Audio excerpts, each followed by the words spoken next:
With me tonight is the Belly Up Fantasy crew. Man, we got Ryan, Houston, Zach, and Tom. Gentlemen, how are y'all doing tonight, guys? It's been a week. I haven't seen y'all in a while. I missed y'all. How are y'all doing? Doing pretty good. How are you, Kirk? Oh, man, I can't complain. It's always Friday here in College Station when we're on, and my wife is amazing. She, works a little less on Fridays, let me get my stuff together, let me go shower, get my hair together, because I'm a diva, man. It takes me like 2 hours to get ready. Unlike my wife, she takes like 20 minutes to get ready and looks picture perfect, like the song. Me, I take a little bit longer. How are y'all doing, though, man? I'll stop elaborating on myself because I look like a diva right now. Tom, how are you doing, brother? I mean, I can't complain. A little upset that the first game of the year looks like it's getting canceled, the Hall of Fame game. But, hey, we're going to keep it positive here and hope we keep it rolling as soon as we get to football season here. For sure. Zach Mack, baby. You're always live on Twitter, man, on the stream. What's going on? I love the hat tonight. Thanks, man. New ownership here in Detroit. It's just like every next gen Ford, though. Copy and paste. She's probably been pulling the strings for a while, so really no hope there. But I'm doing well, man. Thanks. It's a good deal, man. If Zach's turning away from the screen, guys, it is the NHL draft lottery tonight. Detroit's got the best odds, so that's what we're pulling for. Well, all right, brother. All right. Houston, how are things going up in the Dakotas, man? Hopefully you're not getting sucker punched by anybody. No, I'm not, but yeah, Tom, like you said, the first game getting canceled, the Hall of Fame game. What I don't understand is why people are assuming because this Hall of Fame game got canceled that there's going to be implications into the regular season. However, these guys that were going to play in the Hall of Fame game, they had to report like a month earlier than all the other players would have to. So that's why they canceled it. They just want to prolong things as much as possible and make sure the players come back safe. So I hate when people say like, oh, this is just the first step of no NFL season this year. I'm pretty confident that we're going to have an NFL season. There's going to be limitations, but I'm pretty confident there will be. I'm with you 100% on that, Houston. We'll talk about that here in a little bit. Ryan, what's going on, man? Texas, man. I see the sun still back there. We got a little cloudy business going here in College Station. It's been raining for a couple days. It's been raining a little bit here, but it wasn't too bad today, just parts of it. Everything's good, man. Staying busy. It's hot outside. You have been really busy. What are you working on? Well, we have the consensus rankings, obviously, and then there's something really exciting coming. We can't talk too much about it yet because we don't have all the details, but we're going to have a massive Belly Up Fantasy League starting soon. Everybody needs to get hyped because it's going to be a big contest. We should have details with that soon once we get everything finalized. Yeah, I mean, when we were talking about it in the chat, I was buzzing, man. I would assume by like Monday or Tuesday we'll have everything kind of hammered out. But it should be a great time. It should be fun. Belly Up's first of its kind type deal, and we've got a pretty good charity that we're going to donate to as well. So that's going to be great. Gentlemen, though, man, we've got a lot to talk about tonight, guys. I mean, we've got the NFC North. We've got some big teams in here. The Monsters of Midway. Houston's blessed. He's got the shirt right there. Zach Mack's got the Detroit Lions, man. Aaron Rodgers, what's going to happen with him? We'll find out. And then obviously the Minnesota Vikings with Kirk Cousins. You like that, baby? We'll talk about all that tonight. And then we've got a special guest, Gabby Gowdy. She's going to be joining us. She's a football aficionado, Cleveland Browns fan for life, extremely smart, got really good takes, and she backs it up on a daily basis. If y'all don't know who she is, go follow her. Go look at her after our stream. She's amazing. First, though, guys, I want to thank everyone who's watched us, who supported us from the beginning, because I didn't realize we're in double digits now. We are on our 10th show. It's been great doing this with y'all. I love it, man. It's the highlight of my week. My Fridays, at least, I suppose. My daughter is pretty much the highlight of my week, so I won't talk about that too much. But this is the highlight of my Fridays. I love doing this with y'all, talking football, bouncing stuff off of y'all all week. And then everyone who's at home, if y'all like what we're doing here, go follow everything else that Belly Up is doing. I mean, Belly Up Sports Talk is huge right now, guys. We've got a show every night of the week for y'all that matches everything for what, your different categories. I mean, we've got Last Minute of Play. We've got Puck Puck Pass with our own Zach Mack, baby. Great show. Super fun. Very good. We've got Corner Booth Podcast, the Hardcourt Honeys, Around for the Weekend that Ryan McCarthy did a great show tonight, man. I loved it. He's premiering a new local beer every one of his shows. Sports related, super fun. And then A World Without Sports should kick off pretty soon. Use the hashtag BUST, B-U-S-T, and see what you're missing, guys. Let's jump into some chit-chat real quick. Zach, being the Detroit Lions fan that you are, brother, there was new ownership. Not really new, but a switch in titles. Elaborate on that for a little bit for us. Yeah, so Sheila Ham Ford, the daughter of Martha Firestone Ford. It's just so fun to say Firestone. I don't know why. She's taking control of ownership. I wonder, how long has she been pulling the strings anyways? I don't think it's any reason for excitement. They did come out with a story saying that she, I guess, made a statement that she would be fine with signing Kaepernick, and they made it a story. She was saying, like, if the coaching staff sees fit, she'd be okay with it. She's a decent person, I guess. But other than that, I really don't think it's going to change much for Detroit. Yeah, I mean, I was looking at Matt Stafford's line from last year, and I was just like, God dang it. Like, old boy Ryan, do you remember this movie Going Greek from back in the day? He had 5,000 yards in a season. Matt Stafford was on pace for that last year until he got hurt over the 8 games. I'm sure Zach will touch on that for sure, though. Man, there's been a lot of stuff that's kind of been hitting the NFL along with COVID, everything like that. Tom, you've been the front runner for that for Belly Up Sports, kind of leading the way and telling us what's going on.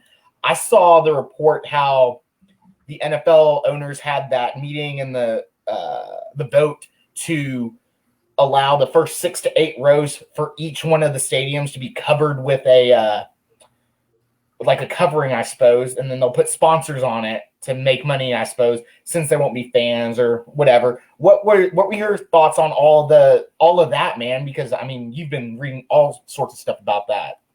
Yeah, I mean, I don't think it's very surprising. I think most people agree that sports are going to happen this year. That's less of a question at this point. But it's pretty well agreed upon that there really won't be fans. And if there are, it's going to be very limited. I mean, NASCAR we've seen has a couple hundred people at tracks that are 1.5 miles, 2 miles, around. So you're not going to see a lot of people. I don't personally have an issue with having sponsorships in the stands. I know a lot of people, get upset about, trying to sell everything. But look at like soccer, football, the other football. They have advertisements on field. At least we're not dealing with that. Right. I mean, that's a lot of my friends in Houston kind of touched on this earlier before when we were backstage just kind of talking. A lot of my friends have been asking me, is it going to happen? Are sports going to happen? Well, we've seen what the MLB has done. We've seen what across the pond with soccer, European soccer has done. There's not a doubt in my mind that football will happen. At the end of the day, and I always tell my friends this as well, it's a business. These guys are set to make billions and billions and billions of dollars. Not to mention money. Sorry. Not to mention how much. Go ahead, Ryan. Not to mention how much money fantasy football generates. Like, they're not losing this money. Right. And gambling. Yep. I mean, Vegas. You have 3 sides to it, all making a ton of money for people. Yeah. Yep. And this is the little stat that are, I guess, a little money figure that I always throw out for the Olympics in China to build the Chinese Olympic Village for everything. I believe it was like $600 million for everything, right? And that's a lot of people. That's staff. That's everything. The NFL is set. Last year made $10 billion. It's going to happen. They're going to do it. It's going to happen. Scott, Billy, Marco, thanks for watching, man. Yeah, go Lions, the Ford family. That's fair. We appreciate all y'all watching out there. And then the last thing I want to touch on real quick before we get our guest here is breaking today, I suppose. If y'all haven't seen it, go to Belly Up's Twitter account and see what's going on with my boy Zeke Elliott, man. Diagnosed with the coronavirus, and he was gaming, I suppose, and said some things, didn't end his stream. Did any of y'all see that? What do y'all's take on that? And then I'll say what I have to say, because he was just probably promenthezined up. Stupid. Just image. Come on, man. Be aware. Yeah, I would definitely agree with that. I would just think that, to his point, to his aid, I suppose, he's probably on some really high medicated drugs right now, not in the right state of mind. With his words being said, Zach, it was vague. It was very vague. It was vague. I mean, in my mind, I drink a lot of beer, and I would use those same words if I was on Northgate, Ryan, in College Station. It'll never hold up. My man. He's going to be getting drug tested. Oh, that's for sure. That's for sure. That's Tomorrow's going to be in the mailbox. Didn't they raise how much you can have in there, right? Right. Yeah. I don't think they can suspend for it anymore. I don't think so as well. Well, I believe they can, but the limits are much more lax. You need a lot more in your system to really trigger anything.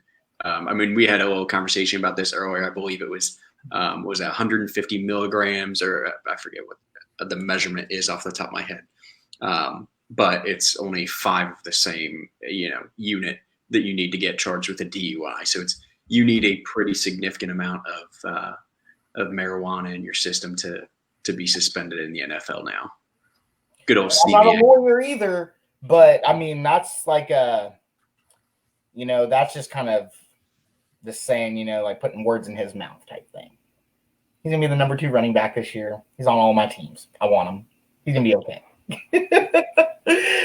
Guys, let's move up forward now that we're done talking about Zeke and his missteps, along with him partying and everything like that. So this week on our show, guys, we're going to have Gabby Gowdy come on. She's waiting backstage. I'm going to intro her in real quick. She's a lifelong Browns fan, extremely smart. She defends what she says. She has numbers behind what she says, and that's what we're all about. She's going to talk about some top 5 quarterbacks that I saw that she just put out, and I messaged her today. I was like, hey, you got to talk about this because I liked what you said. Sorry. We're going to add on to it. You can see her with her pod, Good Game with GG. And then the other day, she did something super funny. It was Bumble and Booze, man. Y'all just have to go check it out. I won't try to explain it because I've never been on Bumble, really. I know what it is, but I've never been on it. So it was super funny to watch her and Jordan go through that. Let's invite her in, Houston. Gabby, how are you doing tonight, man? Hi, I'm good. How are you guys? Sorry I look like a total freak. I was outside for a long time today, and you wouldn't think it's hot in Pittsburgh, but today was pretty hot. That's fair. No, I understand how hot it can be. Me and Ryan are here in Texas, so. Oh, no, that's hot there. Pittsburgh's not. Gabby, let's talk about this real quick before you talk about these questions that I sent you. Your top 5 quarterbacks. I saw that, and I was like. Did you hate it? Respect. Okay, thank you. For all of our fans at home who are watching us, let everyone know who your top 5 quarterbacks are because I like the list and I like what you said. Patrick Mahomes. I won't explain anybody else why I have them here, but I'll only explain him. Real quick, Gabby. I'm probably just going to take this out because I did a little bit of research and I was like, golly, birthday, month, year. All the same as Patty Mahomes. Yeah, me and Patrick Mahomes share the same birthday, month, day, and year. I don't know who was born first, but he's a Super Bowl MVP, so it doesn't really matter who was born first because he's better than me. So I have Patrick Mahomes, Russell Wilson, Lamar, Deshaun Watson, Aaron Rodgers. Let's jump on Deshaun Watson. I am a lifelong Houston Texans fan. I've been with the ups and downs of the Cars. David Carr, not Cars, but David Carr.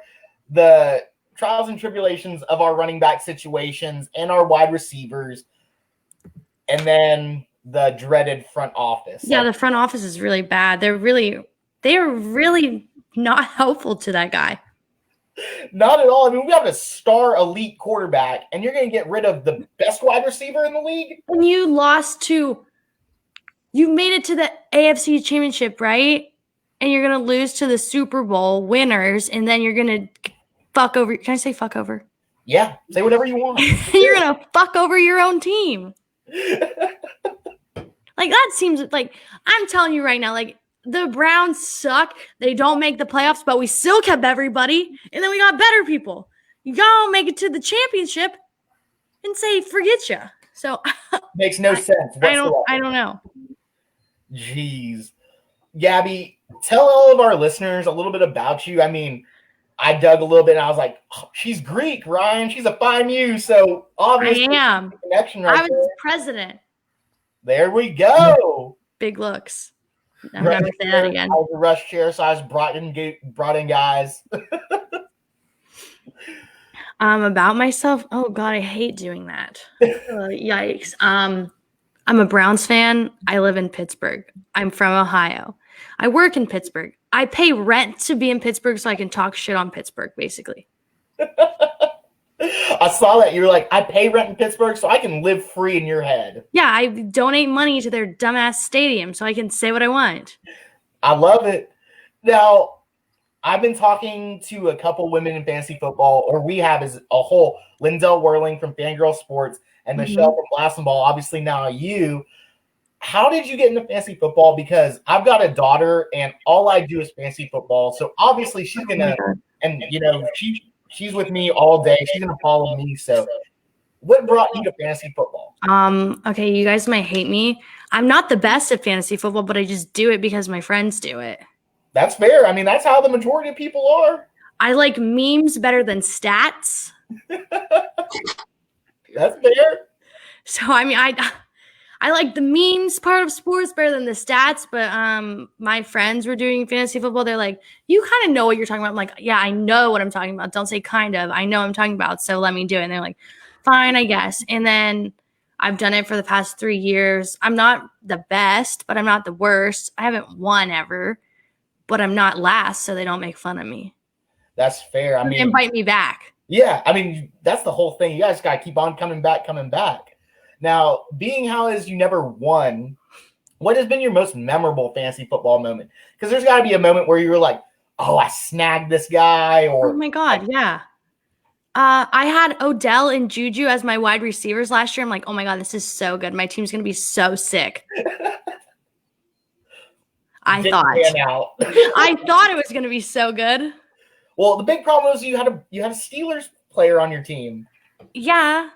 I should have known better, but it sounded really good at the time. And then, obviously, I didn't talk to you about this, but bringing up Juju, I didn't know he was on your team.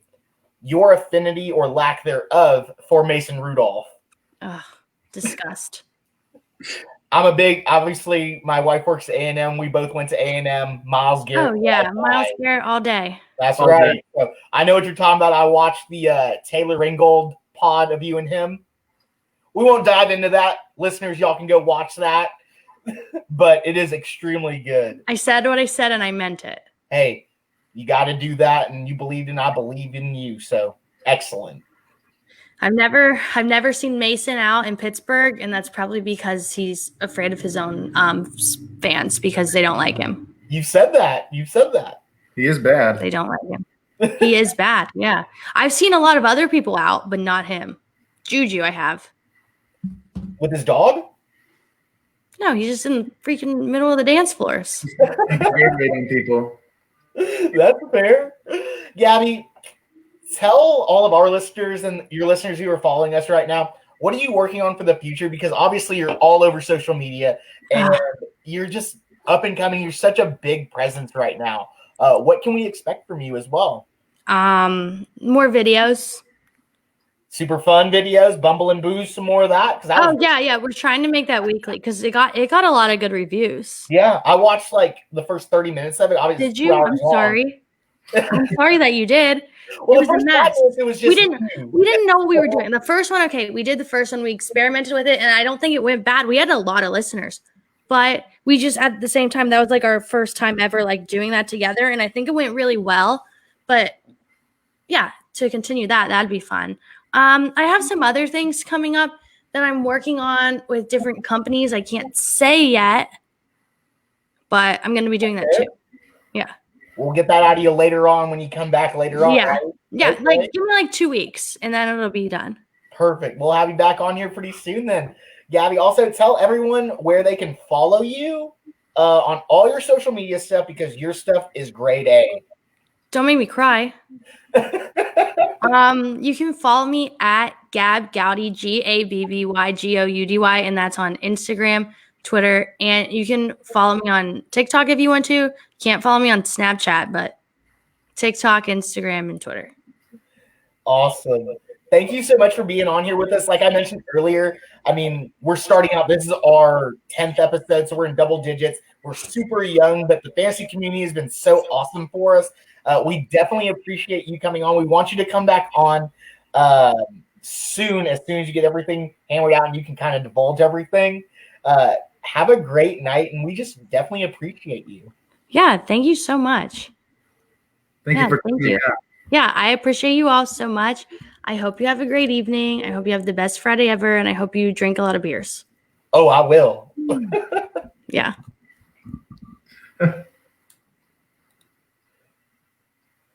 Guys, thank y'all so much for watching that. That was Gab Goudy, Instagram, social media famous. She does a lot of things in the fantasy world and the football community. Follow her. Gentlemen, let's get into the NFC North. And Tom, let's talk about the Minnesota Vikings right now. They lost probably, I would think I won't say that. They lost to coach and Kevin Stefanski, and is probably going to change some of their offense just a little bit. Under Aggie Gary Kubiak, they had the lowest running back share percentage, but also the highest wide receiver target share percentage for their running backs and wide receivers. They ran a lot of 11 personnel, a lot of 12 personnel. Wide receivers have changed. They've got a rookie now. They've got Adam Thielen. They've got Kirk Cousins still. You know, Dalvin Cook has not signed his contract yet, but all signs point that he will. What are your first indications of these fantasy relevant players for the Minnesota Vikings? Because they are a fantasy friendly team. Yeah, I mean, you're definitely right. They are fantasy friendly. I will say that. Kirk Cousins, I think he's kind of a crap quarterback in real life, to be honest. I would never trust him to lead my team, but he'll put up yards, right? He's like old school Big Ben, but Big Ben was a little bit better in, trying to get his team to win. But he'll put up yards. He's going to put up touchdowns. Kirk Cousins' biggest issues are, some inconsistency. Like he'll just miss a random throw that he should make out of nowhere. He just can't hit somebody 10 yards downfield. And then his pocket presence. I'm pretty sure that Stevie Wonder would have better pocket presence than Kirk Cousins sometimes. We're talking about the real Stevie Wonder or Jamie Foxx Stevie Wonder? The real Stevie Wonder. Okay, that's fair because either one of them can't see. The right answer. Yeah, the one that can't see would have better pocket presence than Kirk Cousins. But no, I mean, he's going to put up yards. He's going to put up touchdowns. I mean, you look at the last couple of years. Last year was kind of an off year for him, only about 3,600 passing yards. Yeah, but prior to that, 4 straight 4,000 plus yard seasons. Back in 16, he had just shy of 5,000 passing yards actually, and then 25 to 30 touchdowns a year as well. And I will say last year he did get better with the interceptions, so that kind of helps you out. 6 last year. That's pretty decent. That's pretty good. Exactly. Last year was a great year for him in interceptions. Running back, you look at Dalvin Cook. Most people agree he's a top running back, definitely top 5. Once you get up there, it kind of starts getting to be, who you're talking to about where he's going to land. But obviously, right now, holding out, that's a big question mark for some people. I don't think he's actually going to end up holding out end of the year. I think most running backs have seen holding out doesn't work. You look at Melvin Gordon last year. He really just kind of screwed himself, ended up in a different team with a lot less money. So I can see him, playing out this year and probably getting paid, to be honest. That guy's 24 years old, top running back. He's ready to go. Doesn't have any significant injury history to speak of, so that's not a big concern. And really, last year was just a breakout year. 13 touchdowns, 1,100 yards. And he's able to catch the ball out of the backfield too, over 500 receiving yards. So I could see him being a top 3 running back in fantasy this year. Again, it's kind of going to come down to those top 5 guys and just who gets more touches. Receiver, you did lose Stephon Diggs this year, so you do bring in Justin Jefferson to kind of replace him. Obviously, rookie receiver with Kirk Cousins. We'll have to see kind of how they're able to kind of put that together and build their chemistry. But I think he'll have a solid season, probably more of a 700-yard type season with maybe 5 touchdowns. Good, but not huge. Good flex. All day though. Yeah, good flex guy to have though. But obviously Adam Thielen, one of the better wide receivers in the league, albeit last year was kind of crap, but still had 6 touchdowns, albeit only about 400 receiving yards. So I expect him to bounce back, no problem.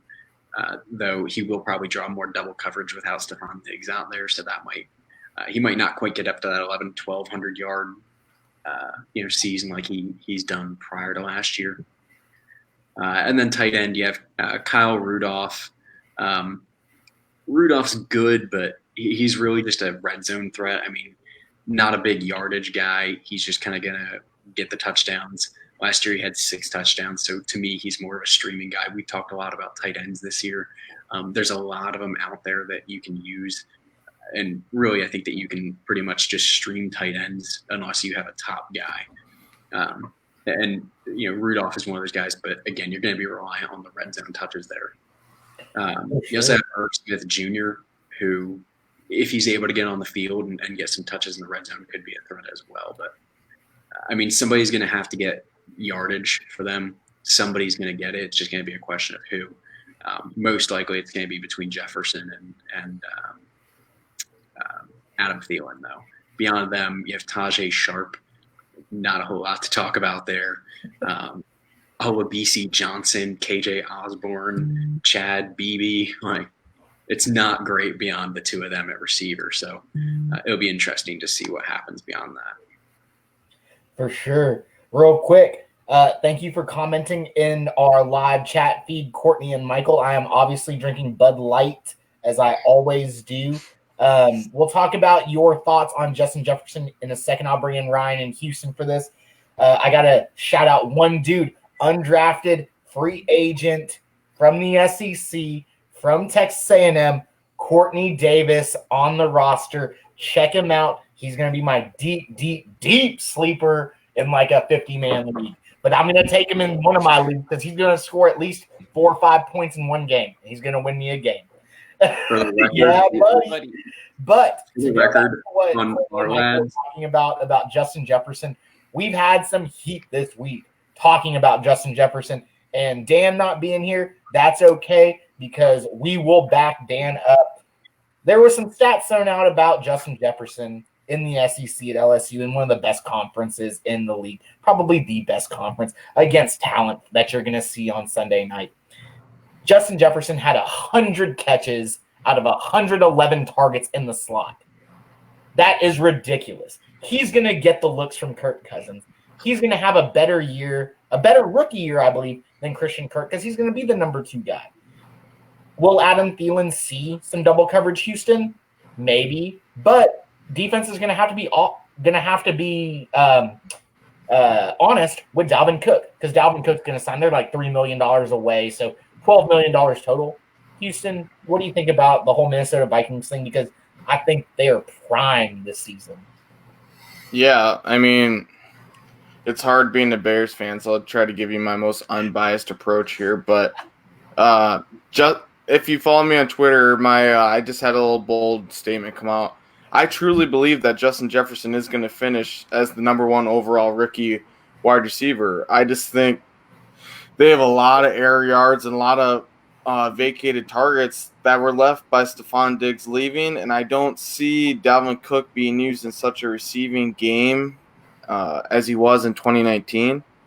And I love Jefferson. I think that he's going to fit right in. His competition is Tajay Sharp. Sharp is not very good at all. And then you get Olabisi Johnson and Chad Beebe. He's miles ahead of all these guys. So, Adam Thielen, last year was banged up quite a bit. There's a possibility that he comes into this year banged up and gets hurt again.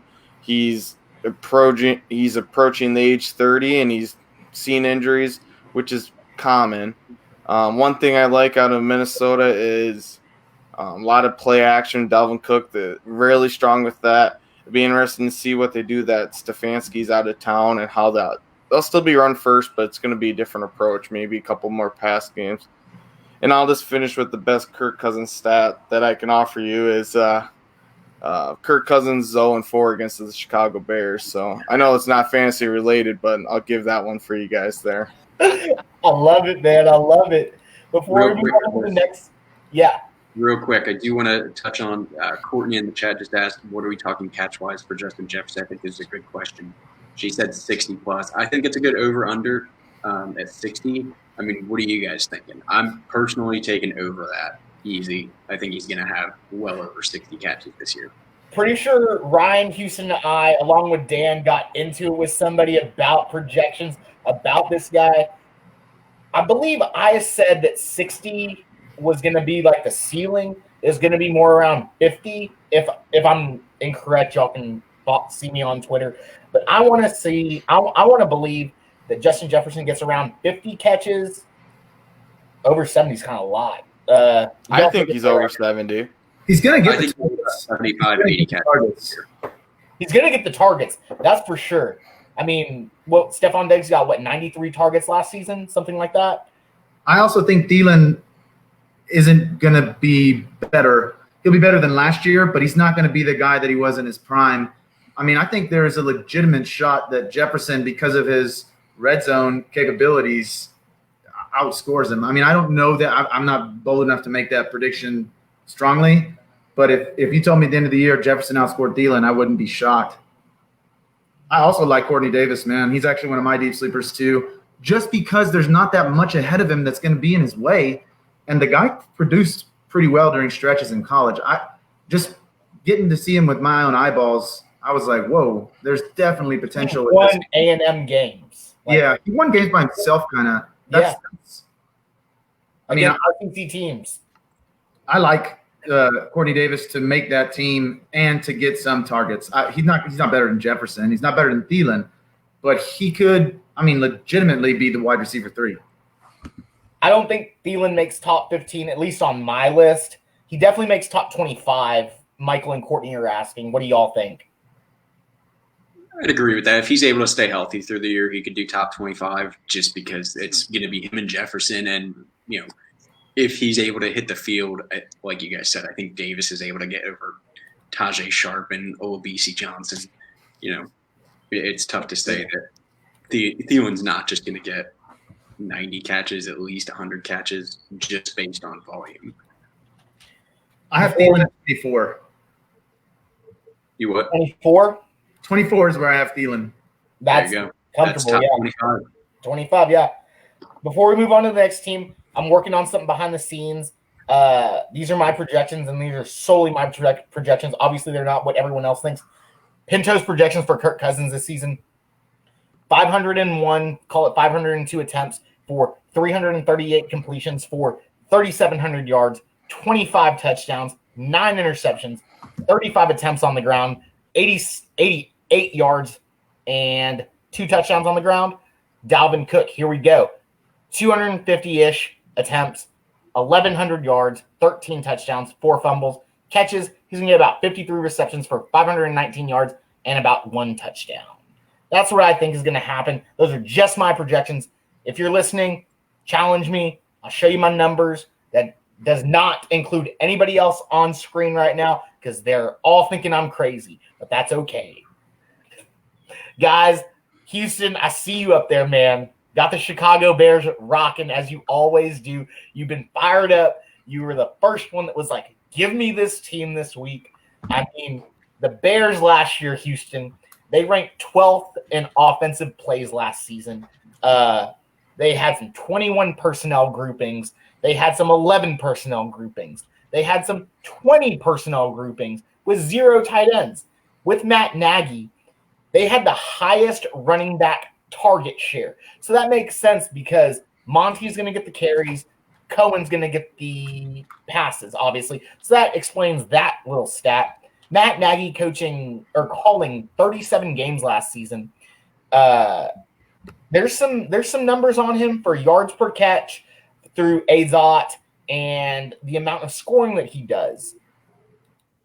They've got a duel at both quarterback and running back when I'm going through my projections because I had to do so much for the Bears. You got Foles, you got Trubisky, you got Monty, you got Cohen, you got all these other receivers besides A-Rob that are just there, you know? You got, 12 tight ends on the roster. What am I looking for if I'm looking at a Bears player for my fantasy football team? Because there is some gold there later on in rounds, but I need to know what you think about him so I know who to take.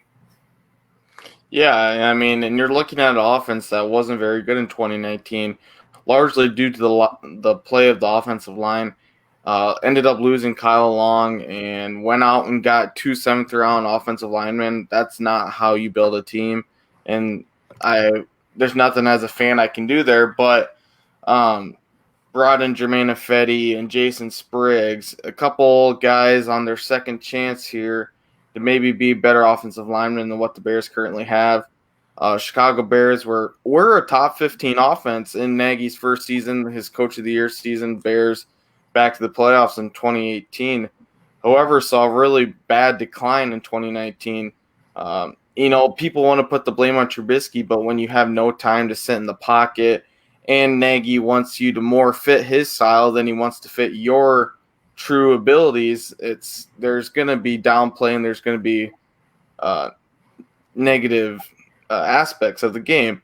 And I hate to put it on Trubisky because I won't. Obviously, it wasn't worth the 3rd overall pick in the draft, but the kid does have talent, and he needs to be used in certain ways. Trubisky has really good legs. I mean, obviously, he's not Lamar Jackson, but under John Fox, and I hated John Fox as a head coach, he would actually use Mitch Trubisky out left, out right, being able to use him in play action, and Trubisky fared well in it. They went out and grabbed Nick Foles. I like competition. Trubisky shouldn't just be able to hold the starting job without any competition.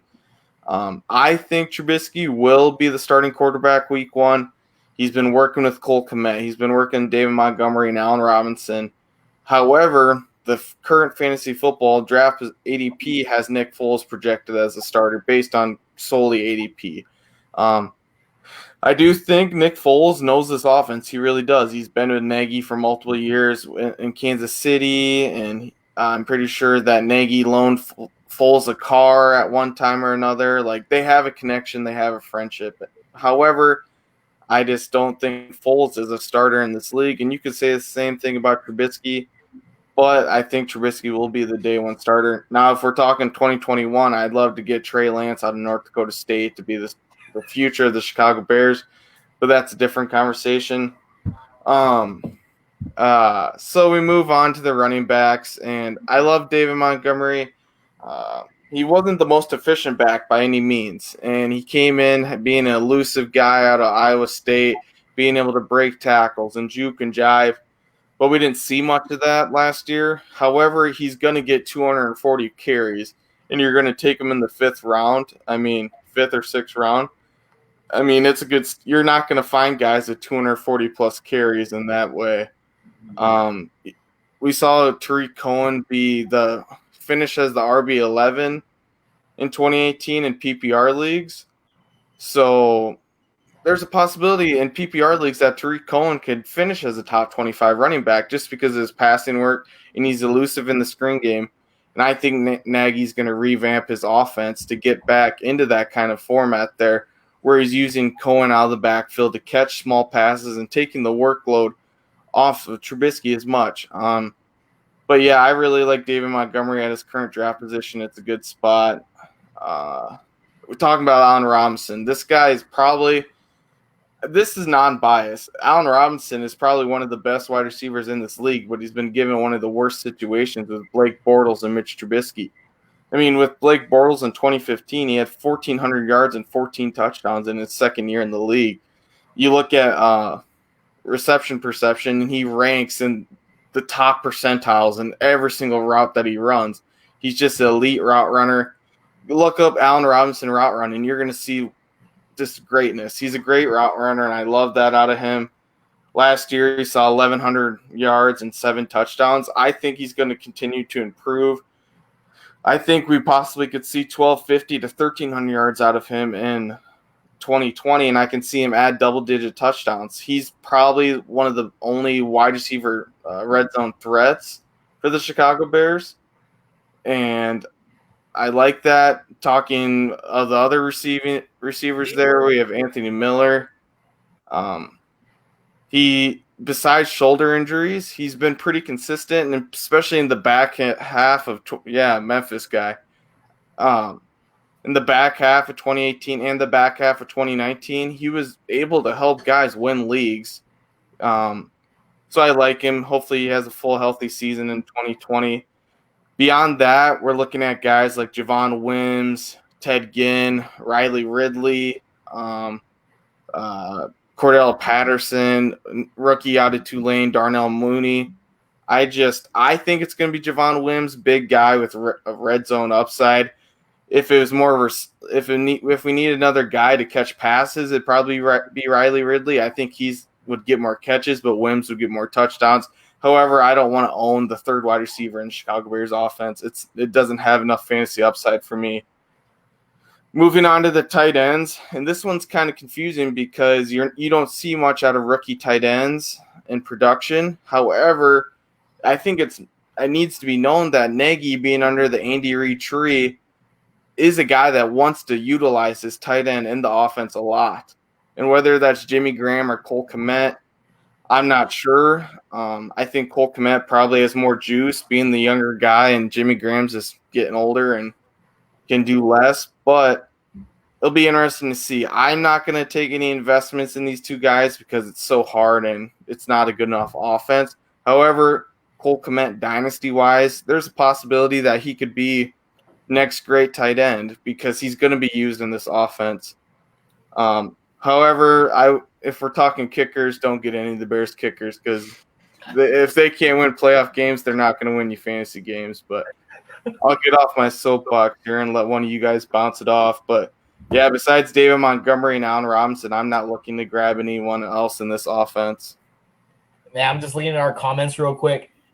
You know, I'm not a big Bears guy except for their defense. I own their defense in like 33% of my leagues. We'll talk about that later. But Bears defense is crazy. Totally crazy. But I'm not a big fan of David Montgomery. A guy offered me today. Yes, the Bears defense is still relevant. It's probably one of the best defenses out there. But a guy offered me David Montgomery in a trade as a centerpiece for Matthew Stafford and some other people. It's a 2 quarterback league. It's crazy. But I'm just, him or Tariq Cohen at the value. I like Cohen a lot better. I just feel like he's going to get a lot of the passes, obviously. And in a PPR league, like Houston mentioned, the points are going to add up versus the opportunities, and touchdowns are, they're very fluky. You get 12 touchdowns, you get 3 touchdowns. It just kind of depends. I'll talk about my projections here in a little bit, but Tom, Ryan, what do you all think about the Bears? I mean, Ryan, you talked about him a little bit earlier. Tom, what are your thoughts about him real quick? Because out of A-Rob and probably Cohen and Montgomery, I'm really not touching any of them except for Cole Kmet, as Houston mentioned, as a rookie. I really like him, and that's about it. Yeah, I mean, I think Cole Kmet, we did talk about the fact you have Jimmy Graham there as well, and it's going to be interesting to see which one really gets the target share. I mean, if Kmet drops late, I'm all in on it. But I wouldn't necessarily take him with an earlier tight end pick just because of that uncertainty.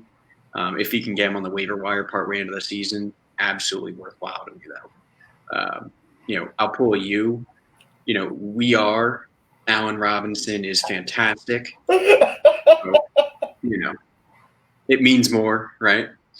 But yeah, no, I mean, Allen Robinson's a great receiver. I think that Houston, you nailed it. He's been in terrible situations between Jacksonville and now Chicago. Not really any great quarterback play for him, and he's still put up good numbers. 27 years old. I mean, he's in his prime, ready to go.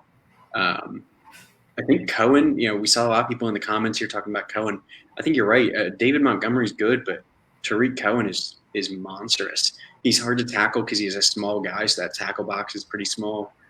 He's a bulky guy for his size too. So it's even if you can hit him, it's not going to be an easy task to bring him down. And Tom, at their ADPs, I mean, like at Monty, you're going. I mean, Houston, what do you think? Like second, third round, I believe, with Monty versus Cohen. Way later, value versus, obviously, if Monty booms, he's top 10. No doubt about that, But if he doesn't, Cohen seems like the better value. Honestly, I just looked at the rankings for our consensus.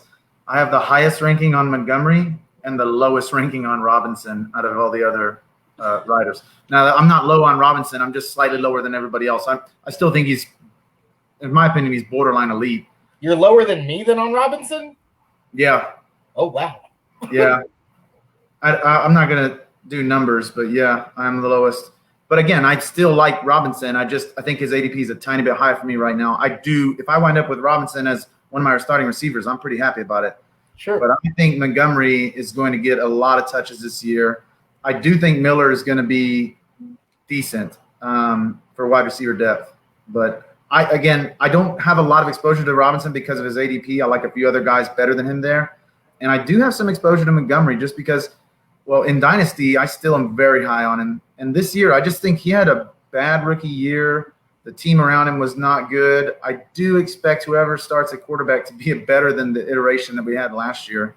So I think Montgomery has a lot of upside considering where a lot of people are ranking him. For sure. Zach, I want to bring you away from the NHL draft lottery real quick. Me and you have talked about this because I wanted this guy from you. I want to ask you real quick your thoughts on Cole versus Thad Moss. I want Thad Moss. I want all the exposure to Thad Moss that I can have. You would not trade him to me, but what are your thoughts on these two guys? I know this is totally out of left field. I'm not prepared for this. We're not prepared for this. But I would assume they're kind of like, I'll just let you talk.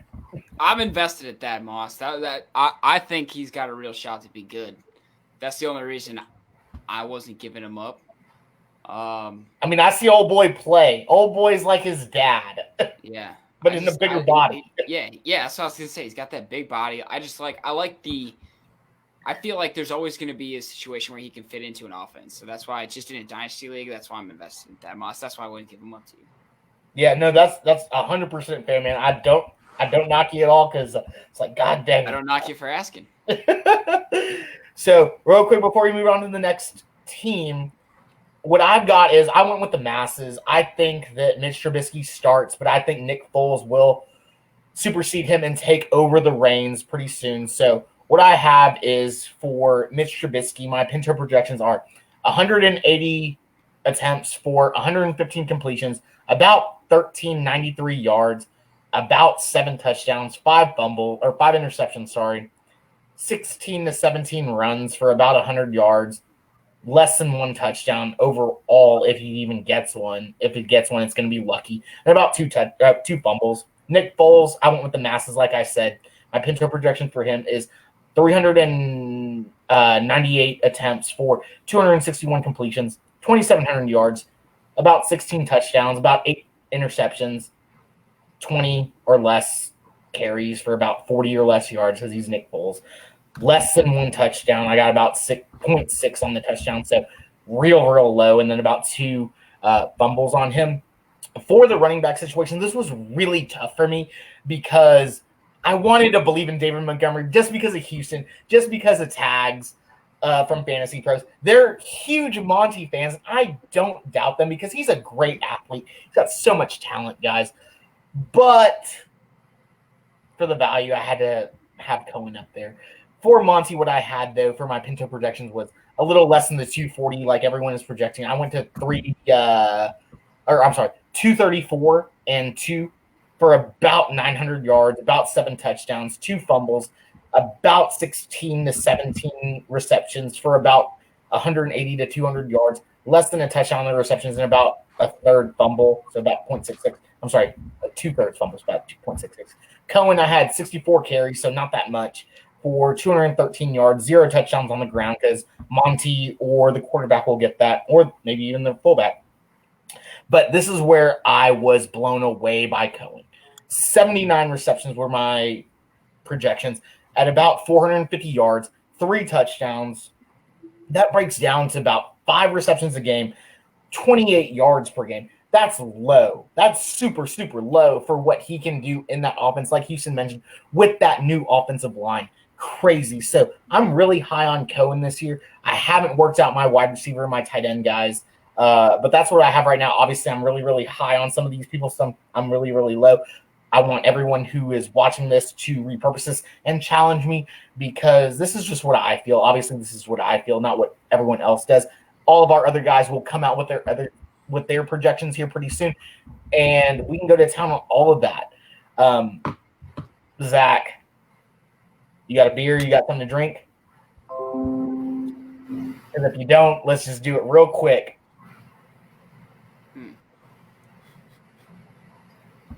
What are we doing? Love it. No banana shirt today. New ownership, not real new ownership, but new ownership per se. The Ford family, Ford Field. I worked for Ford. My last name is Pinto. I love the Detroit Lions. I love Matthew Stafford. He's got the frat boy swoop from the SEC. I mean, the Lions ran 11 personnel. They ran 21 personnel. They ran 12 personnel. All sorts of stuff without Matt Stafford. I brought this up before we even started recording. He played 8 games last year. If no one has seen this movie except for people who are in fraternities, it's called Going Greek. Ryan knows what I'm talking about. The star of the movie in high school amassed 5,000 yards throwing as a quarterback. And I was blown away. The film was blown away. Matt Stafford, over 8 games last year, had 2,499 yards, 1 yard shy of 2,500, which would have put him at 5,000 yards if you, in Ryan's words, extrapolated the 8 games to 16 games. Sorry, baby, I can't breathe. I'm talking about my wife is in the comments right now telling me to breathe. I can't breathe. I'm talking about an SEC player. She knows I can't do that. But 5,000 yards in a season, that is ridiculous. That's Patrick Mahomes style. That's Peyton Manning style. We're talking about Matt Stafford. Okay. I'm going to get off my soapbox because I'm going to talk about Matt Stafford all day because I love him. I love his wife, apparently. Zach, tell me about your Detroit Lions and who I need to take on my fantasy team because right now I'm taking everybody. I'm taking Marvin Jones Jr. I'm taking Danny Amendola. I'm taking everybody. Yeah, I feel like people are probably sick of hearing from me about the Lions by now because I feel like I'm always talking about the Lions. But I'm high on – I'll just tell you who I'm high on. I'm high on Stafford. Everything you just mentioned. He's thrown for 5,000 yards. He did it in 2011. And I'm high on I'm not – okay, so you mentioned Danny Amendola and Marvin Jones Jr. I'm going to tell you why I'm not so high on Marvin Jones Jr. is because his injuries lately. First off, let me start off by saying I don't draft my own team. Okay, I know a couple of you have mentioned that before. I'm one of those people. I'm going to pass up on Lions regardless. I like that because I hate watching my Texans and owning a Texan and then just not doing well. I hate it. Yeah, so it's for more or less. I'm unbiased in that sense. I'm worried about Marvin Jones's injury, his age. He's I think Stafford's going to want to throw the ball down the, which is going to. Am I lagging? Kenny Galladay is going to be the big guy. I'm high on Kenny Galladay and Matt Stafford. Marvin Jones Jr. not so much. Amendola is going to be utilized in the slot and could have value later in the draft, but I'm and then the question mark at tight end with Jesse James and TJ Hawkinson. I really don't know, and I don't know who's going to get more touches there. That's why I want to hear from you guys about the tight end specifically. But I'm high on Stafford. I think he's going to play with a chip on his shoulder this year, and I think we're going to get big numbers out of him and Kenny Galladay. I'm just not sold on how many touches Marvin Jones Jr. is going to get. That's fair, man. I'm super, super high on Matt Stafford at the end of the show. Y'all know why I'm high on him. I own him in about 7% of my leagues right now, and I can't get enough Matt Stafford just because of the stats. I called Ryan about 45 minutes before the show, and I was like, dude, Matt Stafford, what the heck? Like, old boy is gold because his ADP is so low. I want as much Matt Stafford as I can get right now because his potential is so good. One guy that we didn't mention earlier, but at the end of last college football season, I could not see anything more about this guy because he's so good. His story is good. But Quintez Cephas as well. I mean, I love the kid. He is going to play a big role, I believe, right out of the gate. And I saw that no receiver drafted ahead of him had a higher catch in traffic. Yes. Right. And which is huge for Stafford, I think. That's huge. I mean, Stafford's going to throw the ball a lot. I mean, they got DeAndre Swift, Kerryon Johnson, like you mentioned, TJ Hawkinson. But I think it's going to be, like you said, Stafford's going to have that chip on his shoulder, and he's going to want to light this league up this year, and show everybody, like, he's an elite quarterback. And with Quintez, how high are you on Cephas? Because I think Cephas could be a sleeper rookie. I'm extremely high on Cephas. When we get to the end of the show, I'll give you my percentage on him. But he is tied with my guys, Mike Evans, Julio Jones, and let me just scroll down. He's tied with Mike Evans and Julio Jones in my ownership. That'll tell you something because I'm an SEC guy. So, and Quintez Cephas is a rookie. I'm just saying, he's up there for me. Ryan, Houston, Tom, what is y'all's takes on the Detroit Lions and who should we have? We mentioned some guys. We haven't mentioned some guys. What do y'all think? Galladay's elite. Anything else outside of that, you get Galladay if you can get him. He's elite. Stafford is going to be prolific, as he always is when he plays. The guy's a yardage machine, second only to Brees when you think about, like, the total overall. I struggle with the running game just because I think Swift is going to be RB1, but Johnson might be RB1B, and that's a little bit concerning for me. It might hurt both of their ceilings, but I think Swift is relatively safe. I do like Marvin Jones because he's so touchdown. I mean, he wins games. He has 2 4-touchdown games in his career. That's insanity. Like, he's not an every week starter, I don't think, but I also like Cephas. I got a lot of flack on my ceilings and floors with the Detroit because I said Amendola is basically done. I don't think he's going to be – I mean, he can still be a viable NFL player, but for fantasy, don't sign me up for that. I like Cephas to possibly assume wide receiver 3 by even early in the year. And then I think Hawkinson's getting a little – I think there is some hype coming in on Hawkinson. I think it's deserved. His talent is it's easy to see. And with Stafford rather than David Blow and Jeff Driscoll, Hawkinson should have a lot better season. I think there's a lot of value to be had with him because he's not going crazy high in drafts, and he could easily have a top 10 season as a tight end. I love the tight ends in this year's draft. I love the tight ends in the NFL this year. Which is crazy, Houston, because he's the John Mackey Award winner in TJ Hawkinson. Obviously, he stole that from Jay Sternberg. We're not going to talk about that right now. But we will later. But Houston, I mean, these guys are primed for value. I mean, you got TJ Hawkinson. You got guys like possibly Marvin Jones Jr., Quintez Cephas. You could take Kerryon Johnson way later than you do DeAndre Swift. and have the value because we've been talking about the rookie learning curve. Maybe DeAndre Swift starts, maybe he doesn't. What do you think? No, I think DeAndre Swift will be the day one starter. Maybe not the day one, but he should be. And I like him. He's a good pass catcher. He can run between the tackles. Their offensive line's not too bad in Detroit. That's one of their better pieces to their team there. I still don't think their defense is going to be elite. They're good, but they're not elite. So NFC North is going to be a lot of run first, play defense. That's just how they do. That's NFC North. Quintus Cephas is the only Detroit Lion wide receiver under contract after the 2021 season. So I think that Cephas has a good shot of taking over from Marvin Jones after this year, possibly, if you're looking at that dynasty-wise.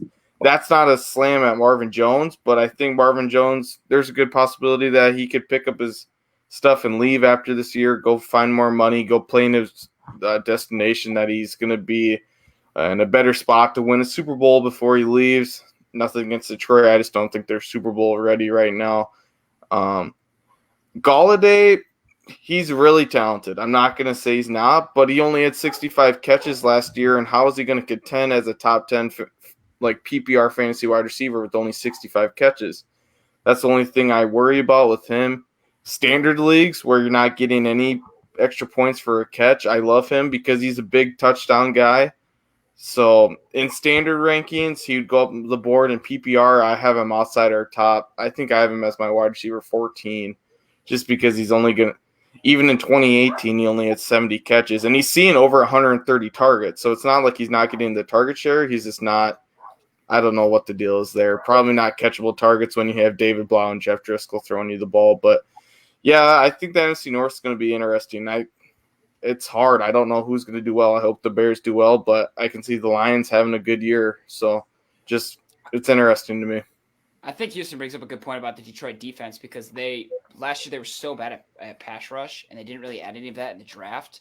And I think when that's the case, like you get lit up on defense and then you got to play catch up on offense. And that's why Stafford's racking up yards. Also probably why he's more susceptible to the injury that he got last year. But that's for me why I just will stay unless I'm getting extremely good value out of my pick. Like I'm just staying away from Lions guys just until like they get some sort of stability halfway through the season. Maybe play them on the waiver wire, but I really don't know who would be on a waiver for the Lions that would be worth it. Cephas. They're probably drafted and sitting on someone's bench. 2 questions for you, Zach. 1, do you have a Texas A&M hat back there? I can add one. No, I'm gonna send you one. And 2.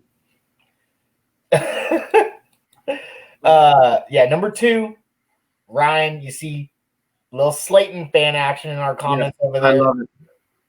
Slayton the Beast. Slayton, obviously, man.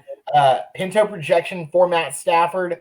I've got him at 552 attempts at 353 completions at a little lower than the 5,000 yards, but 4,300 yards, 28 touchdowns, and about 11 interceptions. About 30 attempts on the ground, just him picking it up about over 100 yards and a half a touchdown over the course of the year.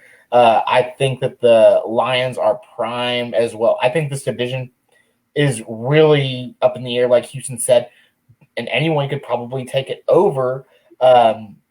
My fan favorite, I suppose, to win the division, sorry guys, I had to end it with this though, is the Green Bay Packers.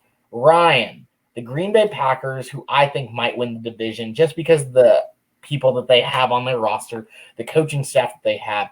I mean, the Packers ran 11 personnel 60% of the time last year, 12 personnel only 19% of the time, and 21 personnel 13% of the time when they're in the red zone. Crazy.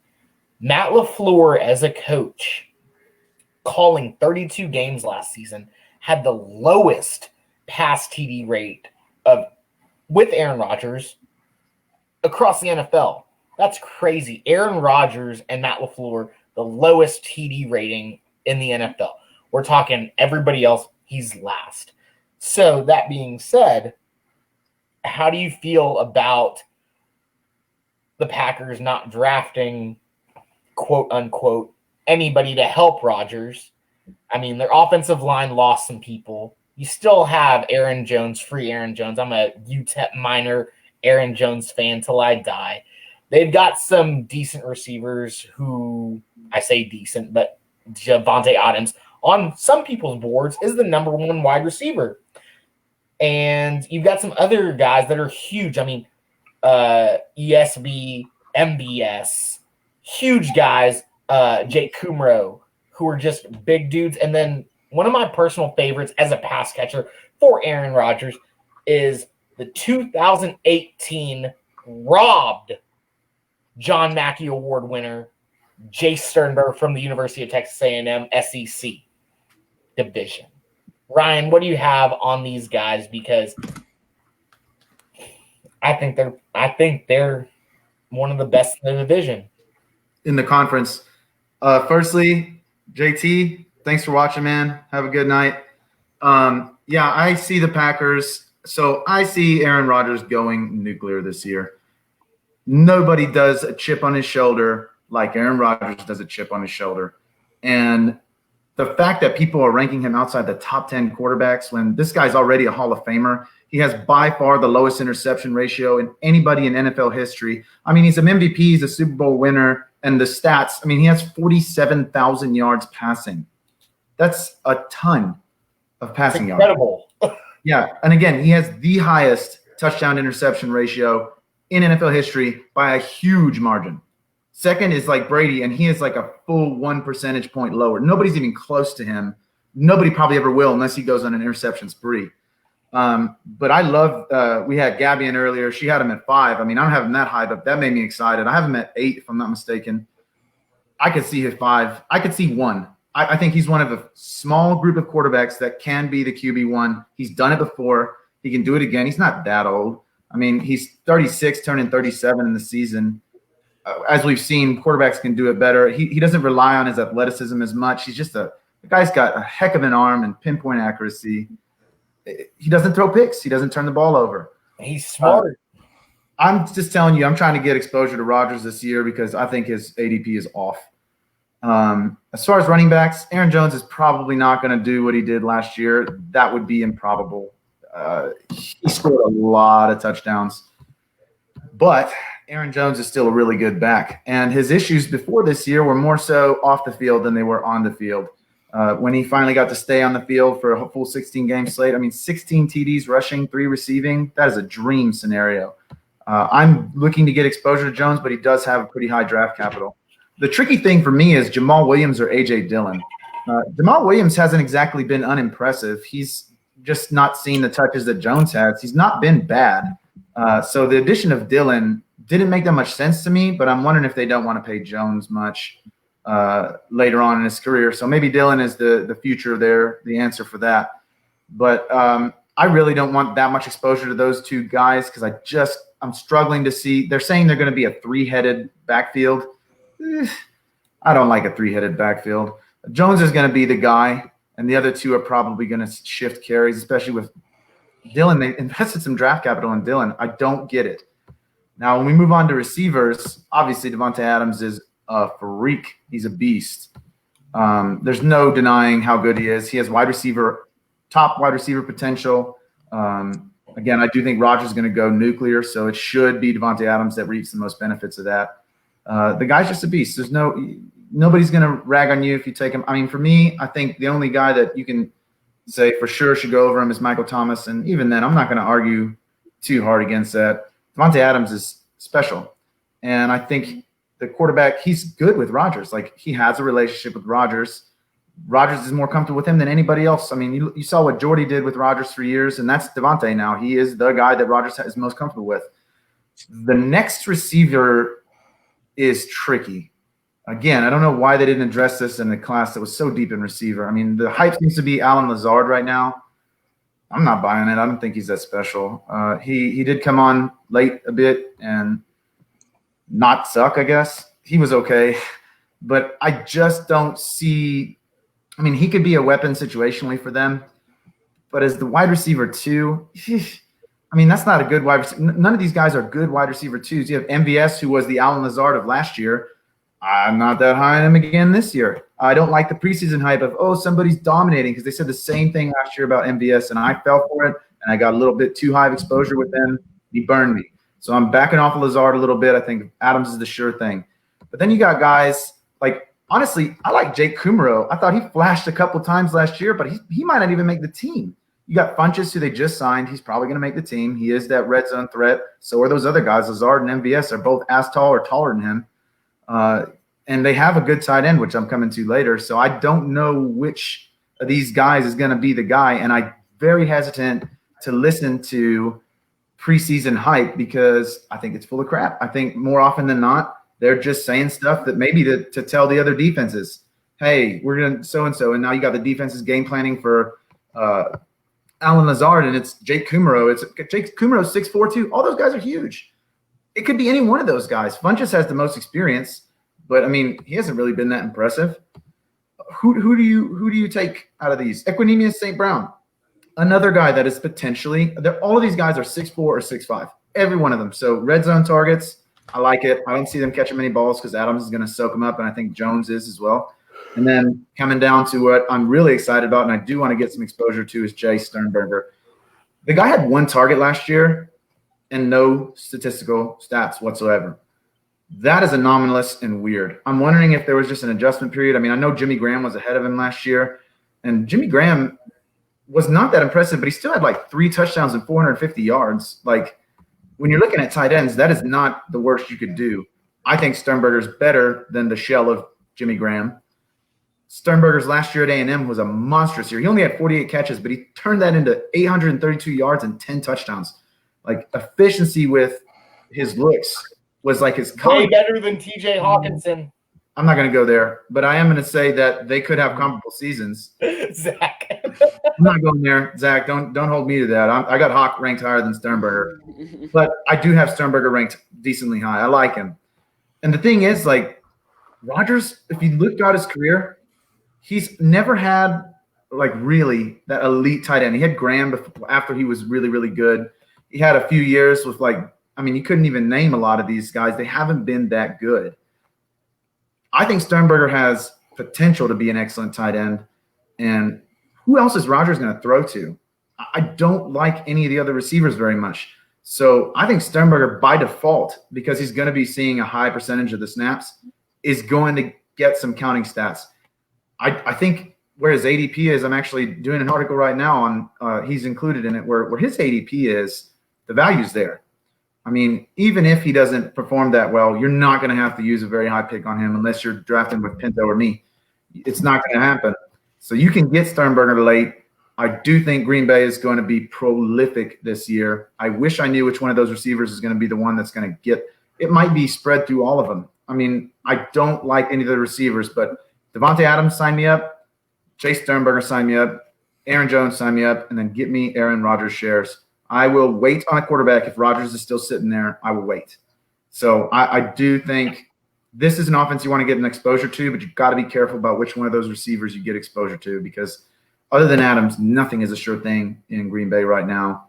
And who's working out in the offseason with Rodgers? That's what I want to know. Which guy is doing offseason work in Aaron Rodgers' house? Because that's the guy I want to get exposure to. You know who I've seen is at Aaron Rodgers' house eating dinner with him? A Sternberger and his girlfriend. So besides that, though, from Houston, Zach and Tom, there are really no one that you can really put your finger on. You got MBS. You got ESB, Amanquis St. Brown. Equinemius. Can't even say that, can't spell it. So you got those. And then Jake Kumaro, who in our live feed over here, Michael and Courtney have known that I put some money on Jake Kumaro in our DFS league last season. He paid off because he scored a touchdown. Shout out to Andy Holloway of the Fantasy Footballers for giving me that information. I used it, and it won me about $45. So thank you so much, Jake Kumaro. But, yeah, you don't know who is going to be the guy outside of Devontae Adams. Oh, yep, there you go. Yep. Houston, this is your division, man. Who you taking outside of Devontae Adams, if you had to? Yeah, I mean, I'm going to take Alan Lazard. If I'm looking for a fantasy guy, the guy I really want to keep an eye on for the Packers here is Reggie Beigel, Who's that? I don't even know who that is. a guy that got out of the CFL. 1,000 yards last year, 10 touchdowns. They were really high on this guy, and I went and watched this guy's tape, and he can play. It'll be I don't know. I just think the Packers wide receivers, besides Devontae Adams, are pretty bad, that this guy actually might have a good chance of being a valuable guy. So if I had to take a long shot, now don't go out and draft Reggie Beigel, but if you're playing in a deep dynasty league, it honestly might be worth the pickup. The bagel, huh? Let's coin that right here on Belly Up Fantasy Live. Deep fantasy league, the bagel is the man. Tom. Cheeseheads, bagels, and cream cheese. Man, dude, this makes Dang it. That works. Tom, what are your thoughts? I mean, you might as well just pick a name out of a hat, right? I mean, Brian Gutekunst, or however you say his last name, the GM for the Packers, him with wide receivers is like John Elway with quarterbacks to me. They just want the tallest one there is. That's wrong. They're like, oh, everyone else ranks you as number one, but you're only 5'7". No, I'm going to take this guy that's 7'4", but he hasn't caught a pass in his life. They got an NBA team almost. Exactly. He's a height supremacist. All right. So, am I wrong? No, that was hilarious. I love that. Yeah. So, I mean, but no, it's like I said, you might as well just pick a name out of a hat. I mean, last year you saw Alan Lazard had the most success, I think, out of them all, but they all suck pretty badly. Personally, I'm just waiting for Aaron Rodgers to get benched or traded. That's where I'm. Love action. It can't be that long. I give it a year, 2 years tops. Next year for sure. He's pissed. Sure, I would think next year is we'll talk about this later. Aaron Rodgers on the Vikings following Brett Favre. Chicago. Go to the Jets and start sending. You would buy that jersey so fast. Chicago, Super Bowl contender. As long as he hasn't sent his masseuse pictures on his off time, it'll be much better than Brett Favre. I want to hear Zach's guy for the second wide receiver in Green Bay. Yeah, because I have a vibe that Devin Funchess is going to fit into this offense. They paid him. For Green Bay, and I think I don't think that he's been in offenses that suit him well. I think that I have this feeling that he's going to want to learn from Aaron Rodgers. He's going to want to learn how to be a number two for Aaron Rodgers. And I think he's going to want to – I just got this feeling that it's going to be – I have no faith in Lazard. I'm going to be honest with you. I think that he had one big game last year when Aaron Rodgers needed targets late in the game, and it got him a bunch of hype that I don't think is deserved for Lazard. And so that's why I'm going Funchess. Y'all kind of educated me on Sternberger because I wasn't as high on him, but if he's having dinner with Rodgers, yeah, I don't know. So I'm just high on Funchess. I think he could be a sneaky good pick. I mean, y'all have heard me on Dan's show before. NFL teams don't pay people just to come and sit the bench. Funchess is a veteran of the league, and they paid him some money. Sometimes you have to follow the money. And you're going to pay this dude some money. He's going to be out there catching some balls from your quarterback. So that being said, I don't doubt you at all that Funchess could be the guy. I mean, he's been in some bad offenses. And he's got a big build like Green Bay likes. He's got some hands. We've seen him have flashes of greatness at some points in his career. Now let's get him with a good quarterback. And he's a Michigan guy, so I hate him. I'm a state guy. So I hate him, and I'm high on him. You know how much that hurts? He went to Michigan? Funchess went to Michigan. Yep. Scott Davis, you know that? MSU. Oh, yeah. That's fair. Pinto's projections real quick as we end off with the Green Bay Packers. I only had Aaron Rodgers up here. I did not do Aaron Jones because if I had Aaron Jones, I'd have him for 1,000,000 points because I love free Aaron Jones. I'm a free Aaron Jones guy. Go UTEP Miners. Go Aaron Jones. I always give the juice to the Texas guys. So for Aaron Jones, what I have is, for Aaron Rodgers, Pinto projections are 539 attempts for 351 completions, about 3,900 yards, about 26 touchdowns, 7 interceptions. Scott Davis just said, "Go Blue F State." There you go, Houston.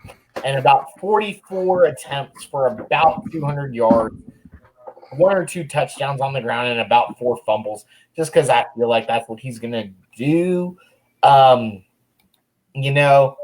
We've been talking about a lot of stuff tonight, guys. It's been awesome for this Friday. Ryan, all of us have been working really hard. Tom and Zach are going to get on there with us just because they're big names with our company and big names in our fantasy football world. What are we working on behind the scenes? And tease that league one more time. So, yeah, the consensus ratings are updating and morphing as we go. Some of the guys are changing their rankings, and those will be updated weekly. So anything like if Dalvin Cook doesn't sign, he's going to start dropping down our lists. Madison will start rising up the list. Those rankings will stay up to date. We're on them. We're keeping them up to date. And then for that league, I mean, it's going to be big, really big. A lot of people are going to be in this league, and the prizes are going to be big. It is going to be a big deal. I am concerned personally that we're going to have some sort of a waiting list because there's going to be a lot of people interested once all these details go public. This is going to be a big time league. The way I'm envisioning it, it's going to be a league that people are going to be trying to get into because I'm thinking this is going to be a yearly thing. Again, we're going to have a lot of space, but I think it's going to fill up quickly once these details start coming out. Just get ready, guys. Stay up to date on Twitter. Keep following us. Follow all of us, guys. We're going to be posting the second this stuff gets live. So if you want in, you can even let us know now you want in, and we'll get you on a pre-list because I do think this is going to fill up real quick, guys. This is going to be a big deal. I'm really excited. I wish I could share more with you, but I don't want to say anything that isn't true. We don't have everything finalized yet. But again, like Chris said, we should be finalized sometime this weekend or early into the week. We should have all the details out. I can't wait to talk to y'all about this. I can't wait to drop all of the information because this is going to be huge. For me, this is the biggest thing that we're doing. It's going to get a lot of people involved. And, everybody wants to prove they're the best. This is your chance. Come beat me. Come beat these guys. Come play us and show us you are the best because, again, big prizes, big prestige. This is going to get real. This is going to be – if you don't know your stuff, don't bother signing up because we're going to dominate you. This is going to be a serious league. I cannot wait. Show us how good you are. Prove that you know fantasy football and play against people who think they know. Because I'm taking this very seriously. I'm winning this bad boy. It's going to happen. Well, I don't know about all that because I already got the ring measured from my finger because I got some sausages over here. So that's besides the point. We'll talk to Trophy Smack because we'll probably get a trophy for us. We'll get a customized T-shirt of the winner's choice, and then I'm thinking a belly up fantasy football polo at least because Zach got his, I've got mine. The material is out of this world, man. Like I could sleep in that. It's almost like it's plush, Zach. Like I love my polo. It is nice. Into the dry cleaners, so I can get the collar fitted all right, so I can wear it and show it tomorrow on our mock draft. Houston, man, tell everybody about the mock draft, where they can find us, how they can join in if they want to join in, because our mock draft is building steam, and Houston is spearheading this thing, man. Like we're helping players out there figure out what they want to do in their drafts. But I'll digress. Houston, explain everything to everybody. Yeah, once again, I always have our Saturday mock drafts. Pretty standard time, 4:15 Central, 5:15 Eastern. Come on, get on, watch, see what we're going to do. We're going to tell you how you should draft, and we're going to give you advice. And, Chris likes to take a little approach. Ryan always has a great approach. This week, we're doing just a rookie draft. A lot of dynasty leagues, you have just your rookie draft. Me being the lead dynasty writer here at Belly of Fantasy Sports, it's big. Tons of rookies. It's going to be real fun tomorrow. So come in. If you can't watch the episode tomorrow, make sure to just find a time to watch it. It's going to be awesome. For sure. Tom, man, let everyone know where they can find the breaking news that you're giving everybody. I mean, dude, if I didn't have you in my life, I'd be like, what's going on? So let everyone know what you're doing for us. And you're going to put your top 50 rankings out pretty soon, aren't you? Yeah, so I'm working on those. Got some of them in there. Got the rest kind of coming. But at Belly Up Football on Twitter, check it out. Right now we're a little slow. Football season's, we're in that lull between the draft and when not spring training, but when summer workouts kind of are starting to roll here. So. But at Belly Up Football, we'll have all the updates. We try and link it up with Belly Up Fantasy to make sure that we can link up any injuries that are happening, any signings that happen, with how that's going to impact the fantasy world. So make sure you're checking that out, and then also keep an eye out. We should have some information coming up on there pretty shortly. We're wrapping up the first round of the Madden Degenerates tournament on Xbox Live. So we're probably going to be getting another tournament going on shortly. So we're going to be looking for some people that think they're pretty good on the sticks. So keep an eye out for that. We'll get some people involved, see what we can do. For sure. I've been getting text messages from some of my friends, Scott, Justin. They're like, when can we get on this? I'm like, well, we got to finish. We got to crown a winner first of all.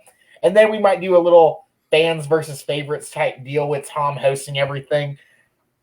But as soon as your rankings come out, Tom, I'm going to copy and paste those because you give us the hot takes, man. Like, it's crazy. And then your stuff is right because if I want to go contrarian and a big DFS tournament, I'm going with your rankings for sure.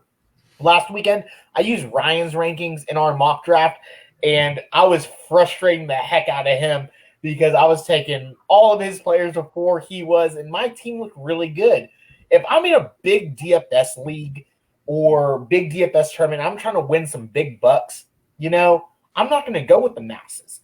I'm going to go with Tom's hot takes, top 100 guys. They're going to go contrarian, and no one's going to know about these guys, and I'm going to win X amount of dollars. So you got to love Tom. You got to love his rankings. He knows what he's talking about. Zach Mack is over there looking at the NHL draft, which is fine. Zach, where can our followers follow you at, find you for your NHL knowledge at Puck Pass? Because that's probably one of the funnest podcasts that we have at Belly Up.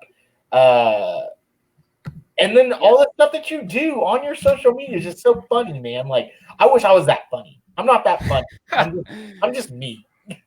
I was just hopping on the draft for this weekend, so I'll be here for that. Right on here on StreamYard. So Puck Pass wise, yes.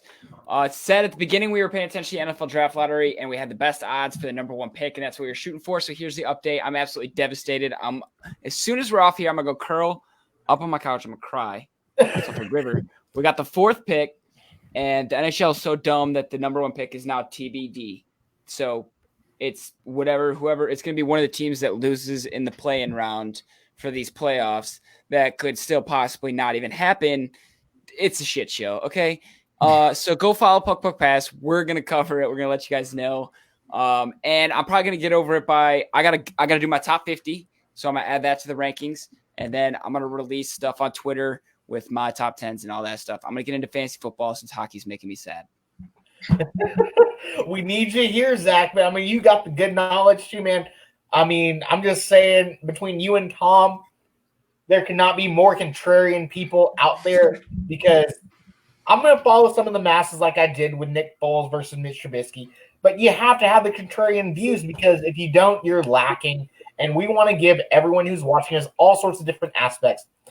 Something that I've been working on, I talked to Ryan about this earlier. I don't know if he's thought about it anymore because he had to shower, he had to eat, he had to do a lot of things with some horses and stuff like that. I wanted to bring this to everyone's attention real quick. I come from a family of golfers. My father-in-law is right now in Las Vegas golfing at one of the most exclusive golf courses in the world.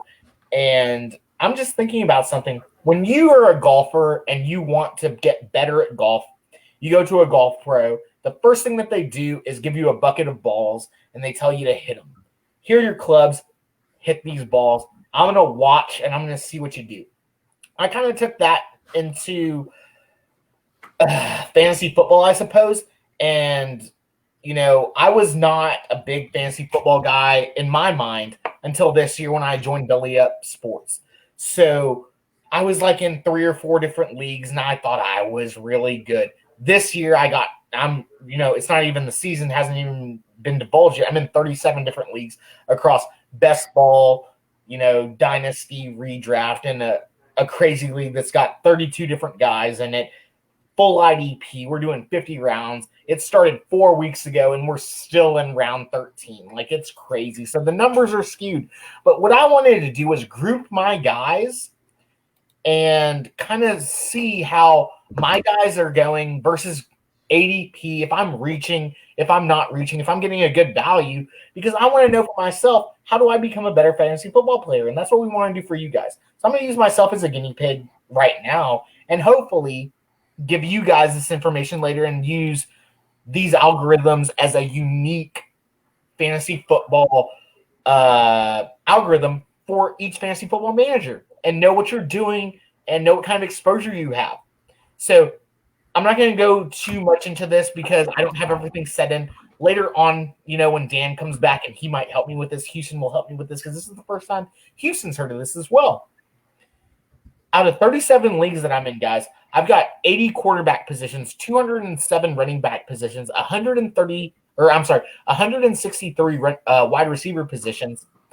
I'm sorry, I can't stop drafting SEC guys, but also SEC guys are also my lowest owner percentage.